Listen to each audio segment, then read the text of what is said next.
রামিস মাঠে অক্লান্ত পরিশ্রম করে, মাথার উপর প্রখর রোদ আর খটকটে মাঠ, তবুও তার মনোবল থাকে অটুট। সাধারণ হাতিয়ার দিয়ে শক্ত মাটি কাটতে গিয়ে তার কপালে চিন্তার ভাঁজ পড়ে, আর মাটির বুকে প্রতি কোপে বেজে ওঠে তার দিতার এক করুণ সুর। মাঠের শীর্ণ এবং শুকনো ফসলগুলো এই কঠিন পরিস্থিতির এক নীরব সাক্ষী হয়ে দাঁড়িয়ে আছে, যা বেঁচে থাকার এক করুণ ছবি সবার সামনে আঁকে।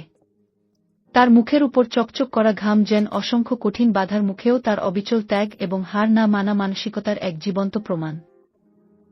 সে মুহূর্তের জন্য থামে, হতাশাজনক স্বল্প ফসলের উপর চোখ বুলিয়ে নেয়, তার সেই দৃষ্টিতে মিশে থাকে গভীর শঙ্কা আর তীব্র এক সংকল্পের ছাপ।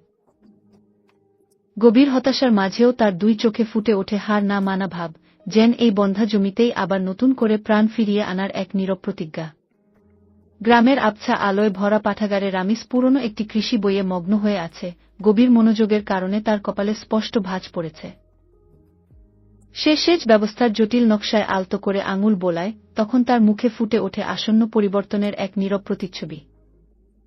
রামিস অত্যন্ত আগ্রহভরে নতুন তথ্য শিখছে, প্রতিটি শব্দ যেন তার মনের গভীরে বোনা নতুন আশার বীজ। নতুন গানে তার চোখ জ্বলজ্বল করছে, যা এক উজ্জ্বল ভবিষ্যতের ইঙ্গিত দেয়। তার পাশে গ্রামের অন্যরাও নীরবে পড়ছিল, তাদের মুখেও তখন শিক্ষা আর অগ্রগতির সেই একই দীপ্তি উজ্জ্বল হয়ে উঠেছিল। বেশ কয়েক বছর পর, রামিস তার সমৃদ্ধ ক্ষেতে গর্বের সাথে দাঁড়িয়ে আছে, যেখানে মিষ্টি রোদ আর মৃদু হাওয়ায় দুলছে তার কষ্টে ফলানো সোনালী ফসলের এক বিশাল সাগর।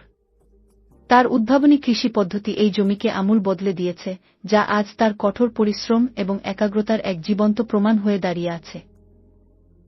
সবুজে ঘেরা মাঠ দেখে তার মুখে ফুটে ওঠে তৃপ্তির হাসি, আর তার চোখে ভেসে ওঠে চারপাশের এই ফসলের প্রাচুর্যের এক সুন্দর প্রতিচ্ছবি। গ্রামবাসীরা গভীর শ্রদ্ধার সাথে ভিড় জমায়, কারণ তারা রামিসের কাছ থেকে পরামর্শ ও সঠিক নির্দেশনা পেতে চায়। সে যেন সমৃদ্ধির এক আলোকবর্তিকা। তার এই খামার পুরো সমাজের জন্য আশা ও সাফল্যের প্রতীক।